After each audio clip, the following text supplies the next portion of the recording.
لا حول ولا قوة إلا بالله.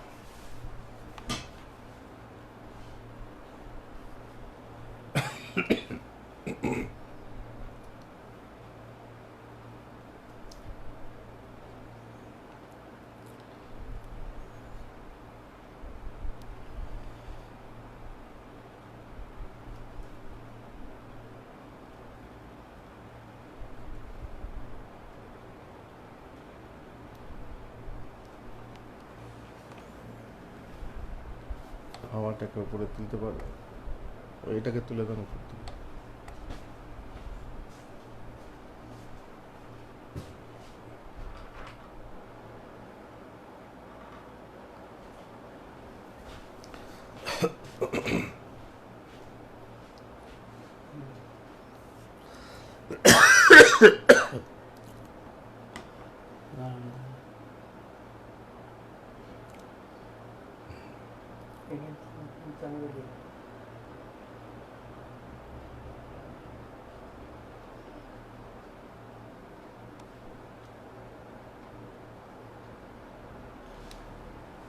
একটু চালু করুন।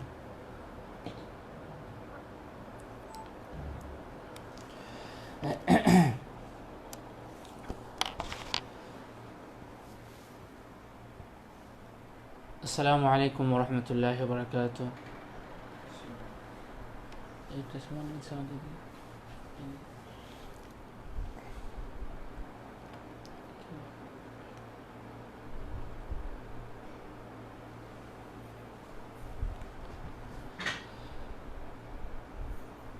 نحمده ونصلي على رسوله الكريم أما بعد قال الله تعالى أعوذ بالله من الشيطان الرجيم بسم الله الرحمن الرحيم اقرأ باسم ربك الذي خلق الإنسان من علق। সম্মানিত দিনী ভাই সকল, প্রশংসা মাত্রই সেই মহান আল্লাহ তাবারাক ওয়া তাআলার জন্য, যার প্রশংসা করে শেষ করা যায় না, যাবে না, তাই আমরা সকলেই বলি আলহামদুলিল্লাহ। সম্মানিত দিনী ভাই সকল, আজকের এই 43তম এপিসোডে, লাইভ এপিসোডে আমাদের দিনী ভাইরা যারা প্রশ্ন পাঠিয়েছেন, ইনশাআল্লাহ সেই প্রশ্নগুলোকে শেখের কাছে সিরিয়াল বাই সিরিয়াল ধরে রাখা হবে। আপনারা একটু সবর করবেন, হয়তো যারা আজকে বা গতকালকে পাঠিয়েছিলেন তাদের প্রশ্নগুলা ইনশাআল্লাহ আগামী সপ্তাহে রাখা হবে। শেখ এক ভাই প্রশ্ন করেছেন, উনি জানতে চেয়েছেন যে জামাতের নির্ধারিত সময় হয়ে গেলে ইমামের জায়গায় অনুপস্থিত থাকলে ইকামত দেওয়া যাবে? বিষয় হলো, ইমামের প্রস্রাব পায়খানা বা উজু বা 2 রাকাত সালাত আদায় যে কোনো কারণে একটু দেরি হয়ে যায়, কিন্তু জামাতের নির্ধারিত সময়ে ইকামত দেওয়া যাবে কি? আলহামদুলিল্লাহ রাব্বিল আলামিন ওয়াসসালাতু ওয়াসসালামু আলা রাসূলিহিল কারীম ওয়া আলা আলিহি ওয়া সাহবিহি আজমাইন। যেখানে মসজিদে নির্ধারিত ইমাম আছেন, ইমাম অনুপস্থিত থাকা অবস্থায় একামত দেওয়া যাবে না। তবে যদি প্রাথমিক পর্যায়ের অনুমতি থাকে যে আমার দেরি হলে কাউকে বলা থাকে, মুয়াজ্জিনকে বা অন্য কাউকে, গুরুত্বপূর্ণ ব্যক্তিকে বলা থাকে যে আমার দেরি হলে আপনারা একামত দিয়ে নামাজ পড়ে নেবেন, তাহলে আলাদা কথা। তাছাড়া ইমামের বিনা অনুমতিতে, আর এখানে প্রশ্ন প্রথম বলা হয়েছে ইমামের জায়গায় অনুপস্থিত, তার মানে অন্য মসজিদে অন্য কোথাও বসে আছেন, কোরআন পড়ছেন, আর ইমাম মেহরাবে আসেননি, তো সেই ক্ষেত্রে যদি এরকম হয় যে টাইম হলে মুয়াজ্জিন একামত দেবে, ইমাম সাহেব এসে দাঁড়াবেন, তাতে সমস্যা নেই। কিন্তু তিনি মসজিদেই নেই, মসজিদের বাইরে আছেন, যেমন আপনি বলছেন উজু করতে, প্রস্রাব পায়খানা করতে দেরি হয়, তো সেই ক্ষেত্রে বলা কওয়া থাকতে হবে, যদি দেরি হয় তাহলে তোমরা একামত দিয়ে নামাজ পড়ো। আর যদি বলা কওয়া না থাকে তাহলে তার বিনা অনুমতিতে একামত দেওয়া যাবে না। আশা করি বুঝাতে পেরেছি। আর একটা বিষয় হতে পারে যে হয়তো অনেকেই ভাবে যে না, ইমামকে একবার ইমামের জায়গাতে আসতে হবে, তবেই ইকামত দেওয়া যেতে পারে। এটা কথা না, এটা কথা না। হাদিসে যেটা আছে যে লা তাকুমু হাত্তা তারাউনি, তোমরা দাঁড়াবে না যতক্ষণ না আমাকে দেখেছো। ইমামকে দেখা গেলে, ইমাম আছে ইমাম যদিও মেহরাবে বা মোসাল্লায় যাননি, তবুও একামত দেওয়া যাবে, পরে ইমাম সেখানে দাঁড়িয়ে নামাজ শুরু করবেন। জাযাকাল্লাহ খাইর, বারাকাল্লাহ ফিক। শেখ আরেক ভাই প্রশ্ন করেছেন যে আয়াতের মাঝখানে কোথায় কোথায় থামা যায় দয়া করে বলবেন, আমি আরবি পারি না, আমি কি যে কোনো জায়গায় থামতে পারবো? আপনি আরবি পড়ে পারেন না তো আপনি কি বাংলাতে কোরআন পড়েন? আপনি যদি বাংলাতে কোরআন পড়েন তাহলে দুধের স্বাদ ঘোলে মিটবে না, এটা ঠিক না, ভুল পড়বেন, প্রচুর ভুল পড়বেন, আর তাতে লাভ হবে না। আপনি আরবি শিখুন, আরবিতে কোরআন পড়ুন, আর আরবি যখন কোরআন শিখবেন তখন যিনি শেখাবেন শিক্ষক আপনাকে বলে দেবেন কোথায় থামতে হয় কোথায় থামতে হয় না। তার কারণ এমন এমন জায়গা আছে যেখানে যদি আপনি থামেন তাহলে মানে বদলে যাবে, এমন এমন জায়গা আছে যেখানে যদি আপনি না থামেন তো মানে বদলে যাবে। সেই ক্ষেত্রে আরবি শিখুন, আরবি কোরআন পড়ুন এবং শিক্ষককে বলুন কোথায় কোথায় থামতে হয়। তবুও আমি সংক্ষেপে বলে দিচ্ছি, কোরআন যখন পড়বেন আরবি কোরআন, দেখবেন আয়াতের মাঝখানে এবং ওই টিকাতে সাইডেও লেখা থাকবে ওয়াকফেল আজেম, মিম বলে লেখা থাকে, যেটা ওয়াকফেল আজেম, যেখানে থামতেই হবে, না থামলে মানে বদলে যাবে। তারপরে জিম লেখা থাকে, জিম হচ্ছে যে জায়েজ, ওখানে থামা আপনার জায়েজ। প্রথমত আয়াত, গোল আয়াত থাকলে পরে সেখানে আপনি থামতে পারবেন, সেটা হচ্ছে ফুল স্টপ যাকে বলে। অনেক জায়গায় গোল আয়াত থাকলেও আবার যেখানে লা লেখা থাকে, তার মানে সেখানে না থামাই ভালো। তো যাই হোক, তারপরে সোয়াদ লাম ইয়া যেখানে আছে সেখানে না থেমে চালিয়ে মানে একটানা পড়ে যাওয়া ভালো। কাফ লাম ইয়া আছে যেখানে, সেখানে থেমে যাওয়া ভালো। আর লা যেখানে আছে সেখানে থামা যাবে না, তবে এমন নয় যে থামলে পরে গোনা হয়ে বা মানে চেঞ্জ হয়ে যাবে, তা নয়। এইভাবে আপনার 3 নোক্তা বিশিষ্ট একটা চিহ্ন আছে, 2 জায়গায় থাকে, একই আয়াতে 2 জায়গায় থাকে, তার মানে এক জায়গায় থামতে হবে। এখানে থামলে ওখানে থামা যাবে না, আর ওখানে থামলে এখানে থামা যাবে না। যেটা 3 নোক্তা বিশিষ্ট আছে, সিনের মতো সায়ের মতো 3 নোক্তা আছে দেখবেন সেখানে, যাকে ওয়াকফুল মুআনাকা বলে। আর একটি আলামত আছে সিন, সিন থাকবে আর সাইডে লেখা থাকবে সাক্তা, তার মানে সামান্য আপনার আওয়াজ বন্ধ করে শ্বাস ছাড়া হবে না, এরকম। আপনি শিক্ষকের কাছে এগুলো শিখে নিয়ে যখন আপনি কোরআন শিখবেন আরবিতে তখন আপনাকে শিখে নিতে হবে। আল্লাহ তৌফিক দেন। জাযাকাল্লাহ খাইর, বারাকাল্লাহ ফিক। শেখ আরেক ভাই প্রশ্ন করেছেন যে আমাদের দেশে বেশিরভাগ মসজিদে ক্যাশের টাকায় মসজিদে টুপি রাখা হয় মুসল্লির জন্য, এটা কি শরীয়তসম্মত? এবং অনেক মসজিদে প্লাস্টিকের টুপি রাখা হয়, এটা পরা কি বৈধ? যে টুপি রাখা হয় মসজিদে, সেই টুপিগুলো মাথায় নিয়ে আপনার নামাজ পড়তে রুচি হয় কিনা জানি না। যে টুপি মসজিদে ক্যাশের টাকাই হোক, আর কোনো ব্যক্তি যদি দান করে টুপি, তো সেইগুলো মাথায় দিয়ে নামাজ হবে না তা নয়, নামাজ হবে, কিন্তু আপনার রুচি হবে কিনা সেটাই আমার জিজ্ঞাসা। কারণ কখনো কখনো তাল পাতার টুপি থাকে, কখনো কখনো প্লাস্টিকের খাঁচি থাকে, আর কখনো কখনো কাপড়ের থাকে। তো কাপড়ের যেগুলো থাকে ময়লা হয়ে যায়, তেলচিটে হয়ে যায়, এবং প্লাস্টিক আর তাল পাতার এগুলো তো হয়ই, তাতে আবার বর্ষাকালে ছোট ছোট পোকা দেখা যায় খালি চোখেই।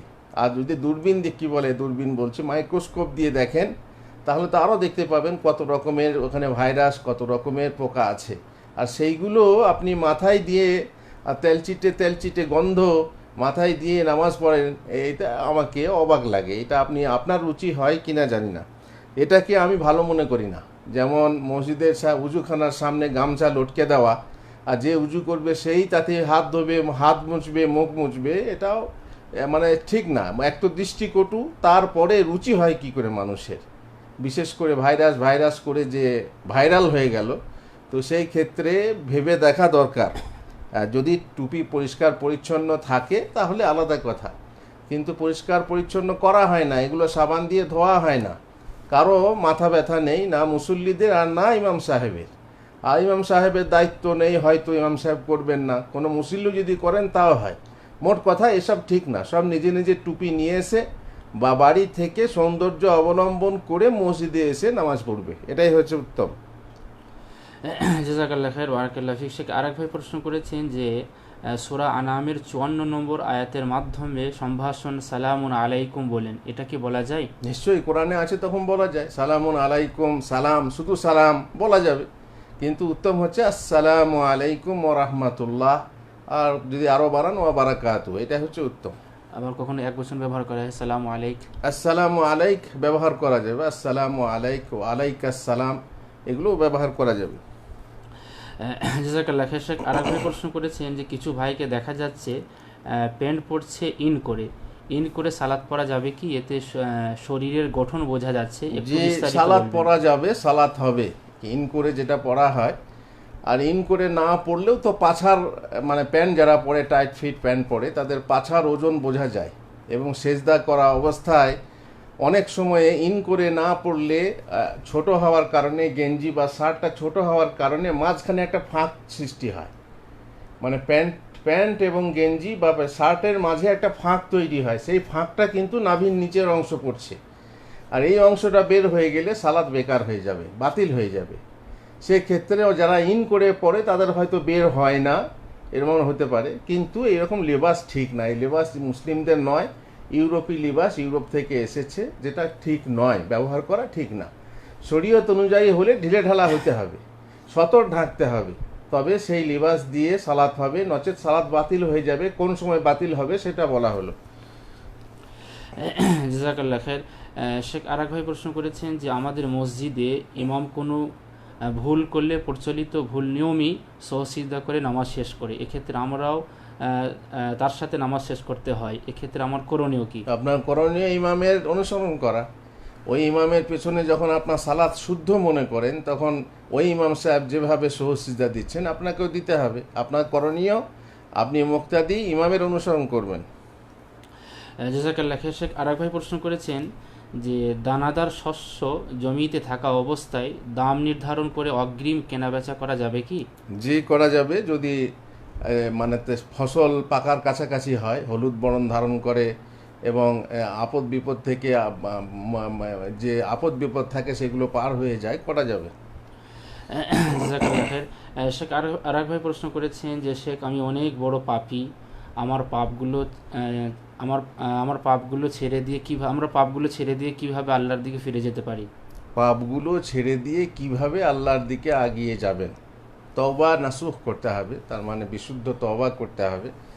বিশুদ্ধ তওবার মাধ্যমে আপনি আল্লাহর দিকে ফিরে যেতে পারবেন। আর বিশুদ্ধ তওবা করার জন্য 6টা শর্ত আছে।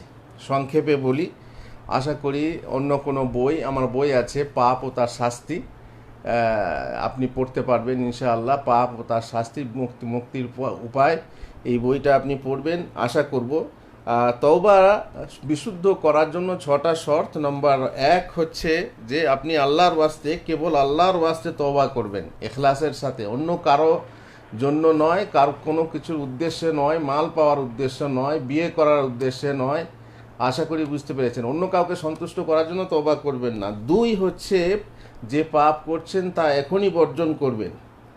আর 3 হচ্ছে আপনি অনুতপ্ত হবেন, অনুশোচনা করবেন, আপনি যা করেছেন তার জন্য আনন্দিত হবেন না।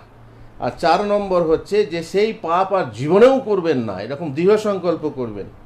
5 নম্বর হচ্ছে যদি হক সংক্রান্ত হয়, কারো হক মেরেছেন, কাউকে আঘাত করেছেন, কারো গীবত করেছেন, ইত্যাদি ইত্যাদি, চুরি করেছেন, সুদ খেয়েছেন, ঘুষ খেয়েছেন, তাহলে হক ফিরিয়ে দিতে হবে, আর না হয় তার কাছে ক্ষমা চেয়ে নিতে হবে। আর 6 নম্বর শর্ত হলো তওবার যে নির্দিষ্ট সময় আছে সেই সময়ের ভিতরে তওবা করতে হবে। সময় শেষ হয়ে গেলে তওবা করে লাভ হবে না, আল্লাহর দিকে ফিরতে পারবেন না। সে সময়টা হচ্ছে আপনার মৃত্যুর সময় আসার আগে, গলাতে যখন আপনার প্রাণ কণ্ঠাগত হবে, তার আগে তওবা করতে হবে, অথবা পশ্চিম দিক থেকে সূর্য ওঠার আগে তওবা করতে হবে। সংক্ষেপে আপনাকে বলে দিলাম আল্লাহর দিকে ফেরার পথ কি।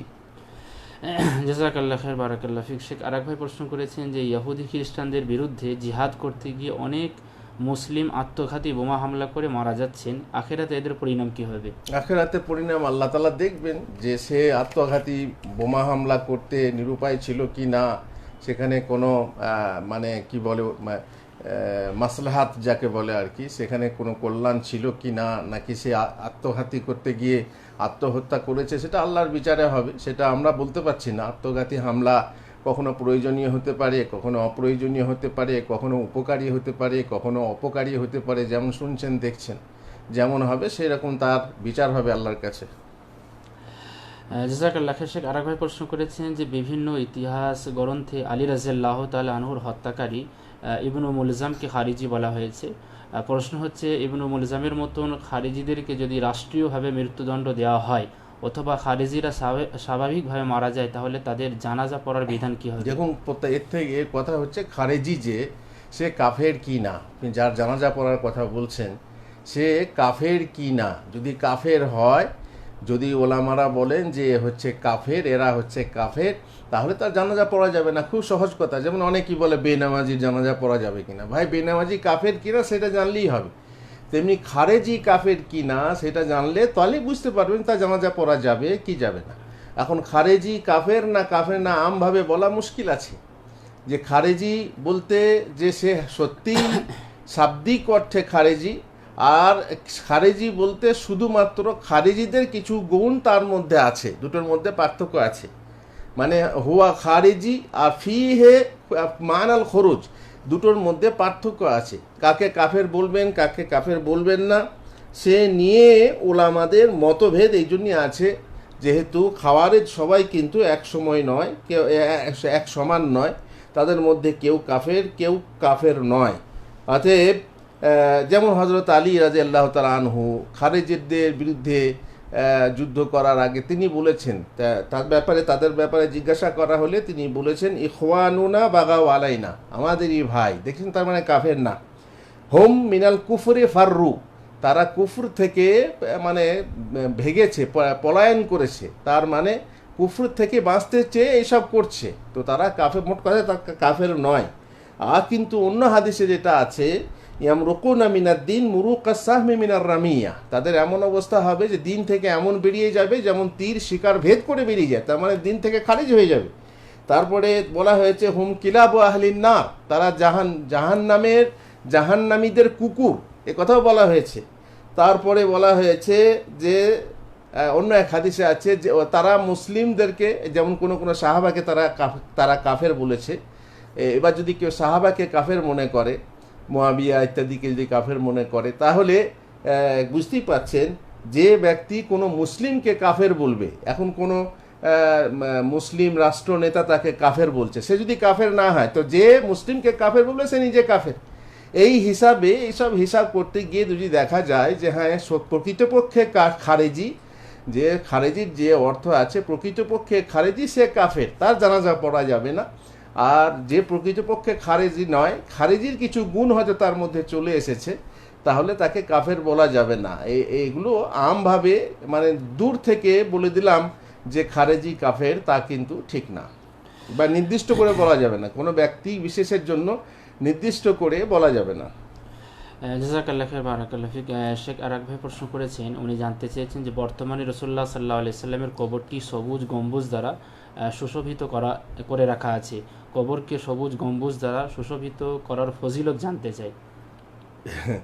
সবুজ গম্বুজ দ্বারা মানে সুশোভিত করার বিধান জানতে চাই না বলে ফজিলত জানতে চাই, মানে উনি জানেন যে এটা করতে হয়, বিধান আছে, বিধেয়, অতএব ফজিলতটা কি? আল্লাহুল মুস্তাআন। প্রশ্ন করার ঢঙ্গও বটে আজই। কিংবা এটা হতে পারে যে খোঁচা মারছে না, হতেও পারে খোঁচা মেরে বলছে, যেহেতু সৌদি আরবের লোক করে রেখেছে, খোঁচা মারার হতে পারে। যাই হোক, দেখুন এতে কোনো ফজিলত নেই, বরং এটা জায়েজ নয় কবরের উপরে গম্বুজ তৈরি করা।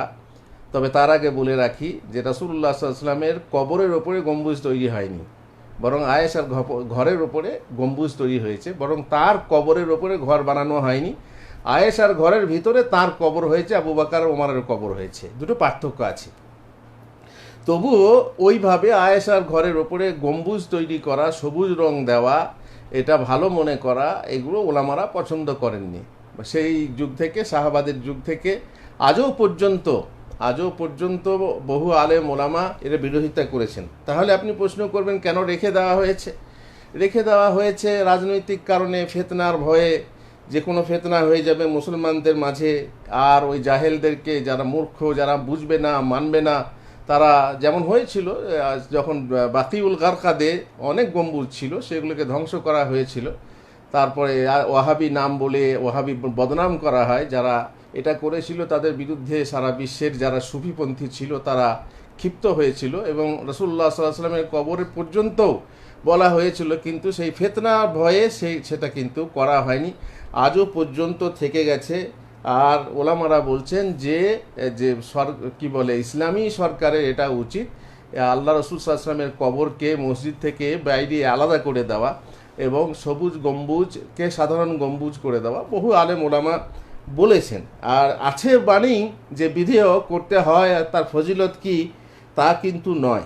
আর আশা করি বুঝতে পেরেছেন যে ভাঙা হয়নি বলে সেটা বৈধ বা বিধেয় এবং তার ফজিলত জানবো তাহলে আমাদের কবর করব তা নয়। ব্যাপারটা আশা করি বুঝতে পেরেছেন। আছে রাজনৈতিক কারণে আছে, ফিতনার ভয়ে এখনো পর্যন্ত সেটা রাখা আছে, কিন্তু এটা বিধেয় নয়, শরীয়তে এটা বৈধ নয়, আলেম ওলামারা প্রতিবাদ করেছেন। জাযাকাল্লাহ খাইর। শেখ আরেক ভাই প্রশ্ন করেছেন যে একটা মশলা পড়লাম, মৃত্যু মুরগির পেটে থাকা ডিম যদি পূর্ণ রূপ ধারণ করে এবং তাজা থাকে তবে তা পেট থেকে বের করে খাওয়া যাবে। এই মাসআলা কতটুকু সঠিক জানা? মশলা সবটুকুই সঠিক। যদি ডিমটা পূর্ণ রূপ ধারণ করে মানে খোসাটা শক্ত হয়ে যায়, খোসাটা নরম থাকলে হবে না, পাতলা চামড়া থাকলে হবে না, খোসাটা শক্ত হয়ে গেছে, যেটা ভেঙে আমরা এটা বের করি, লালা বের করি, খোসাটা শক্ত হয়ে গেলে জানতে হবে জীবিত থাকা অবস্থায় খোসা শক্ত হয়েছে তারপর মারা গেছে, তো সেটা হচ্ছে হালাল, সেটা বের করে খাওয়া যাবে। আর খোসা শক্ত না হলে খাওয়া যাবে না। ঠিকই পড়েছেন আপনি, শুনেছেন। জাযাকাল্লাহ খাইর। শেখ আরেক ভাই প্রশ্ন করেছেন যে সহিহ মুসলিমে এসেছে যে চিরদিন আমার উম্মতের একটি দল হকের ওপর কিতাল করবে, এর অর্থ কি তারা সর্বদা যুদ্ধ করতে ব্যস্ত থাকবে? কিন্তু রাসূল করিম সাল্লাল্লাহু আলাইহি সাল্লাম তো জীবনের বহু সময় কিতালবিহীন অবস্থায় অতিবাহিত করেছেন। হাদিসটার মর্মর্থ একটু বুঝিয়ে বলবেন। আপনি সুন্দর বুঝেছেন যে সব সময় যদি কেতাল করে তার মানে কেতালের সময় না হলেও কেতাল করতে থাকবে, মানে যুদ্ধের সময় নয় তবুও যুদ্ধ করে, এখানে একটা বোম মারবে, ওখানে একটা ঢিল ছুটবে, ওখানে একটা তলোয়ার চালিয়ে দেবে, বাস হয়ে গেল, মানে সব সময় কেতাল করতে থাকবে, মানে তা নয়। যেমন আপনি বুঝেছেন রাসূলুল্লাহ সাল্লাল্লাহু আলাইহি ওয়াসাল্লামও সব সময় কেতাল করেননি, বরং কেতাল মানে হচ্ছে জিহাদ, কেতাল মানে হচ্ছে জেহাদ, জেহাদের সংগ্রাম, জেহাদ মানে হচ্ছে সংগ্রাম, আর কেতাল মানেও হচ্ছে সংগ্রাম। কেতাল মানেই যে তরবারি চাই তা নয়, আর জেহাদ মানেই যে তরবারি চাই তা নয়, বরং সংগ্রাম, আম অর্থে সংগ্রাম করবে, কিয়ামত পর্যন্ত তারা সত্যের জন্য বিজয়ী হওয়ার জন্য সংগ্রাম চালিয়ে যাবে। এই জন্যেই ইমাম বুখারী রাহমাতুল্লাহ আলাইহি তার কিতাব, তার গ্রন্থে বুখারী শরীফে তিনি বাব শিরোনাম বেঁধেছেন এই কেতালের ব্যাপারে, এই হাদিসের ব্যাপারে, যেখানে তিনি বলেছেন বাবু কওলিন নবী সাল্লাল্লাহু আলাইহি ওয়াসাল্লাম লা তাজালু তাইফাতুম মিন উম্মতি যাহিরিনা আলাল হাক্কি ইউকাতিলুন।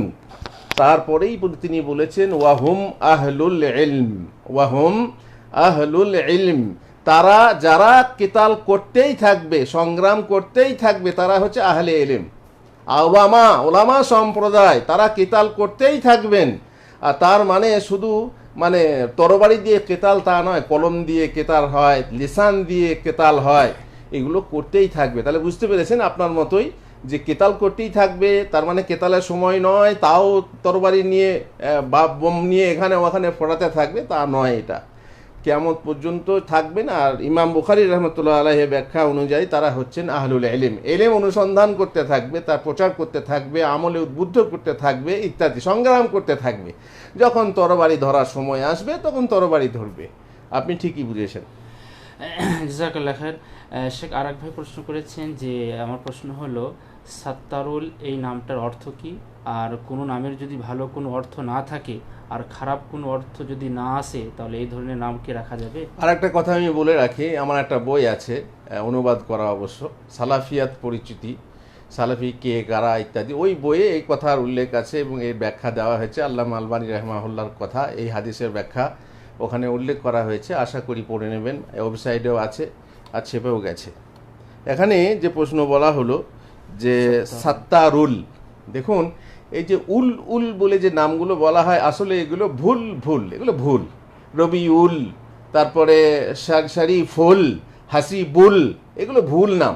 এই উল শব্দ বলে যে পরে আবার কিছু একটা শব্দ আছে, সেই শব্দ যোগ করে, যেমন উল হক, উল ইসলাম, এই যে উল শব্দের পরে যে শব্দটা আছে সেটা উজ্জ করে দিয়ে লটা উচ্চারণ করে, এটা ভুল। হাসিবুল বা হাসিবুর, এই যে হাসিবুর মানে হাসিবুর রহমান যেমন আছে, হাসিবুল ইসলাম বা হাসিব, তো এই যে শেষকালে রটা বলি এটা ভুল, হাসিব বলতে হবে শুধু, হাসিবুর না। তেমনি আপনি সাত্তারুল বলেছেন, সাত্তারুল, সাত্তারুলের পরে একটা শব্দ আছে, লটা উচ্চারণ করেছেন, নামটা আপনি উজ্জ রেখেছেন, পরে কি শব্দ আপনি ভালো জানেন। বাকি সাত্তার মানে হচ্ছে যে গোপনকারী, সাত্তার মানে হচ্ছে গোপনকারী। একটা জয়ীফ হাদিসে এটা আল্লাহর নাম হিসাবে বর্ণিত হয়েছে, কিন্তু সহি নয় হাদিস, অতএব এটা আল্লাহর নাম বলে প্রমাণিত নয়। আল্লাহর নাম প্রমাণিত হচ্ছে সিত্তির, আল্লাহর একটা নাম হচ্ছে সিত্তির, সাত্তার না। তো এই নাম যদি আপনি রাখেন সাত্তারুল, কি জানি না সাত্তারুল কি, আবার যদি সাত্তারুল হক রাখেন তাহলে আপনি হক গোপনকারী, তার মানে আপনি হয়ে যাবেন যে সত্য গোপনকারী। এই জন্য সাবধানে পরের শব্দটা ব্যবহার কি আছে আমাদেরকে জানালে আমরা বলে দেবো কি মানে হয় আপনার মানে নামের। শুধু সাত্তারুল নাম হয় না, শুধু সাত্তার হতে পারে, মোহাম্মদ সাত্তার, আপনি সাত্তার নাম রাখতে পারেন, সাত্তারুল না। আর সাত্তারুল পর যদি কোনো শব্দ থাকে আমাদেরকে জানাবেন, যাতে করে আপনি আবার সত্য গোপনকারী না হয়ে যান। আশা করি বুঝতে পেরেছেন। আর ওই কোনো খারাপ অর্থ বা ভালো অর্থ, এটা ভালো অর্থ বললাম, অর্থ যেটা ভালো, সাত্তার মানে গোপনকারী। এখন আপনি হয়তো কারো দোষ ত্রুটি গোপন করছেন, তাহলে ভালো হলো। আর যদি সাত্তারুল হক হয় তাহলে হক গোপন করছেন, তার মানে খারাপ হয়ে গেল। জাজাকাল্লাহ খাইর। শেখ আরেক ভাই প্রশ্ন করেছেন যে ঈমান ও আকীদা বলতে কি বোঝায়, এর মধ্যে পার্থক্য কি, সঠিক আকীদার বৈশিষ্ট্য কি? ভাই, ঈমান ও আকীদা কাছাকাছি মানে। ঈমান ও আকীদা, আকীদার যেটা মানুষ পোষণ করে তার অন্তরে হৃদয়ে, ভালো মন্দ সবই আছে, ঈমানও তাই। আর ঈমানও মানুষ যেটা পোষণ করে, তবে ঈমানের সাথে আকীদার একটা মানে পার্থক্য, বিশাল পার্থক্য আছে। যে আকীদা মানে হচ্ছে শুধু মনের কাজ, মনে আপনি যা বিশ্বাস করেন ভালো মন্দ, সেটাই হচ্ছে আকীদা। আর ঈমান হচ্ছে তাসদীকুন বিল জিনান, মানে আল ইতিকাদু বিল জিনান, আপনি অন্তর দ্বারা সেটা বিশ্বাস করবেন, ওয়াল ইকরারু বিল লিসান, আর আপনি জিভ দ্বারা, মুখ দ্বারা সেটাকে উচ্চারণ করবেন। আর ওয়াল আমালু বিল আরকান, তার আরকান রুকুন সমূহ, যেমন ইমানের যে 6টা রুকুন আছে বা আরও অন্যান্য জিনিস আছে, সেগুলোর উপরে আমল করবেন। এই তিনটে সমষ্টির নাম হচ্ছে ঈমান। তো এই হিসাবে আকীদা থেকে ঈমান হচ্ছে পার্থক্যের বিষয়, সেটা আশা করি জানতে পারবেন। তবে কাছাকাছি মানে, কিন্তু ঈমানের সংজ্ঞাটায় একটু অতিরিক্ত মানে জিনিস আছে, শর্ত আছে, সেগুলো খেয়াল রাখতে হবে। জাজাকাল্লাহ খাইর। শেখ আরেক ভাই প্রশ্ন করেছেন যে আমার প্রশ্ন হলো, আর এখানে একটা প্রশ্ন সম্মত আছে ওই সাইডে, যে সঠিক আকীদার বৈশিষ্ট্য কি। সঠিক আকীদার বৈশিষ্ট্য হলো সালাফিয়াত হতে হবে। সালাফি আকীদা, যে আকীদা হচ্ছে সালাফিয়াত বা যে আকীদায় সালাফিয়াত আছে, সেটাই হচ্ছে তার বৈশিষ্ট্য। জি, আরেক ভাই প্রশ্ন করেছে যে ভূমিষ্ঠ হওয়ার আগেই বাচ্চা যদি মারা যায়, তো সেই মৃত্যু বাচ্চার জানাজা পড়তে হবে কি, এবং আকিকা দিতে পারবে কিনা? যদি সেই বাচ্চা বা সেই ভ্রূণের বয়স 4 মাস হওয়ার পরে গর্ভচ্যুত হয়েছে, মারা গিয়ে মানে জন্ম হয়েছে, মারা অবস্থায় জন্ম হয়েছে, কিন্তু 4 মাস পরে, 4 মাস বয়স হওয়ার পরে, তাহলে তার নাম রাখা, তার আকিকা দেওয়া, তার জানাজা পড়া মুস্তাহাব। এখানে কি বললাম? মুস্তাহাব। এই কথাটা মানে উত্তম। উত্তম হলো যে তার আকিকা দেবেন, তার নাম রাখবেন। বিশেষ করে নামটা বেশি জরুরি, যেহেতু নাম হচ্ছে কাল কিয়ামতের দিনে নাম ধরে ডাকা হবে, আর ওই ছেলে, ওই বাচ্চা মা বাপের জন্য সুপারিশ করবে। অতএব তার জন্য মুস্তাহাব হলো নাম রাখা, আকিকা দেওয়া এবং জানাজা পড়া। জাযাকাল্লাহ খাইর। শেখ আরেক ভাই প্রশ্ন করেছেন যে আল্লাহুম্মা ইন্নাকা আফুউন তুহিব্বুল আফওয়া ফাআফু আননি, দোয়াটা ফরজ সালাতের সিজদায় সবসময় পড়া যাবে? সব সময় পড়া যাবে, পড়তে হয় মনে করে পড়লে সর্বনাশ হবে, বিদাত হয়ে যেতে পারে। তো কখনো কখনো পড়বেন, যেহেতু ওটা আম অর্থে আপনি আল্লাহর কাছে ক্ষমা প্রার্থনা করছেন, এই অর্থে আপনি পড়তে পারবেন। জাযাকাল্লাহ খাইর। আর আজকে যে সমস্ত ভাইরা প্রশ্ন পাঠিয়েছেন, যেহেতু আমাদের সকলেরই জানা আছে যে প্রোগ্রামটা আধ ঘন্টা প্রোগ্রাম হয়, আমাদের সময়ও শেষ হতে যাচ্ছে। অতএব আজকে যারা প্রশ্ন পাঠিয়েছেন ইনশাআল্লাহ আগামী সপ্তাহে রাখা হবে। আজকের এই লাইভ এপিসোডের শেষ প্রশ্ন শেখের কাছে রাখা হচ্ছে। শেখ এক ভাই প্রশ্ন করেছেন যে মসজিদ মাদ্রাসার কমিটি কেমন হওয়া ভালো, কোরআন ও হাদিসের আলোকে জানাবেন। মাশাআল্লাহ, মাশাআল্লাহ। মসজিদ মাদ্রাসা সেক্রেটারি, কমিটি, সভাপতি কাদেরকে করা যাবে? নিশ্চয়ই জানেন, যারা যে সম্পর্কে অভিজ্ঞতা রাখে তাদেরকে সেই সম্পর্কে আমি মনে করুন আরবি লেখাপড়া জানি, আমাকে স্কুলে মাস্টার হিসাবে রাখবে না, ইংরেজি শিক্ষক হিসাবে রাখবে না। আর যে ইংরেজি শিক্ষিত তাকে মোদাররেস হিসাবে, আরবি মোদাররেস হিসাবে মাদ্রাসায় রাখবে না। বা যে ইংরেজি শিক্ষিত গড়গড় করে ইংরেজি মুখস্থ করেছে তাকে ইমামতি করার জন্য মসজিদে রাখবে না, যদি না ইমামতির যোগ্যতা থাকে। তো যোগ্যতা হিসাবে মাদ্রাসার সেক্রেটারি, মাদ্রাসার সভাপতি, মাদ্রাসার কমিটি, তেমনি মসজিদের রাখতে হবে। প্রথমত শর্ত হচ্ছে সঠিক মুসলমান হতে হবে, যাকে আপনি বানাবেন তাকে সঠিক মুসলমান হতে হবে, আকিদাতে এবং নামাজি হতে হবে। সেই সভাপতি বা সেই কমিটি, সেক্রেটারি ইত্যাদি যারা তাদেরকে কিন্তু সঠিক আকিদা ও নামাজের অধিকারী, নামাজি হতে হবে। 2 নম্বর হচ্ছে চরিত্র ভালো হতে হবে, এদের চরিত্র ভালো হতে হবে। মদখোর, বিড়িখোর, ঘুষখোর, সুদখোর, নারীবাজ, ঝড়িবাজ, ঠকবাজ এদেরকে বানাবেন না। কেন বানান? এগুলো আছে সেগুলো অন্য তাদের স্বার্থ আছে, সেই জন্য করা হয়। শিক্ষিত ও পরিচালনা সম্বন্ধে জ্ঞানী হতে হবে, একটা প্রতিষ্ঠান কিভাবে চালাতে হয় সেই সম্পর্কে যাতে পরামর্শ দিতে পারে। শুধু কাঠের পুতুল খাড়া করে দিলাম আর স্বার্থটা হচ্ছে মাল পাওয়া যাবে বলে তাকে এমনি রেখে দিলাম, তারপরে দরকার পড়লো, প্রয়োজন পড়লো তার কাছ থেকে মাল পাওয়া যাবে, ঋণ পাওয়া যাবে, এটার জন্য নয়। বরং পরিচালনা করার ক্ষমতা বা তার জ্ঞান বা তার পরামর্শ দেওয়ার ক্ষমতা তার মধ্যে থাকতে হবে, যাতে প্রয়োজনে সুপরামর্শ পাওয়া যায়। এক্ষেত্রে কেবল প্রভাবশালীতা, দেখলেন যে রাজনৈতিকভাবে নেতা প্রভাবশালী, একে করলে পরে সরকারের কাছে আমরা কিছু পাবো ইত্যাদি ইত্যাদি, কিংবা চাঁদা করতে পারবে ভালো, বা মানুষের কাছে প্রভাবশালী, চাঁদা করে আনতে পারবে, বেশি ধনবত্তা, তার ধন আছে, প্রয়োজনে ধন দান করতে পারবে, শুধু এই স্বার্থে করা উচিত নয়। যদি সে চরিত্রহীন হয়, যদি সে বেনামাজি হয়, আশা করি বোঝাতে পেরেছি। আল্লাহ আমাদেরকে তৌফিক দেন, আল্লাহ আমাদেরকে হেদায়েত করুন। ওয়া সাল্লাল্লাহু আলা নবিয়িনা মুহাম্মদ ওয়া আলা আলিহি ওয়া সাহবিহি আজমাইন। ইনশাআল্লাহ আগামী এপিসোড আবার সেম আগামী বুধবার দিন হবে। আসসালামু আলাইকুম ওয়া রাহমাতুল্লাহি ওয়া বারাকাতুহু। আবার এরা ঘুরু ঘুরু করছে নাকি? এদের বুধবারই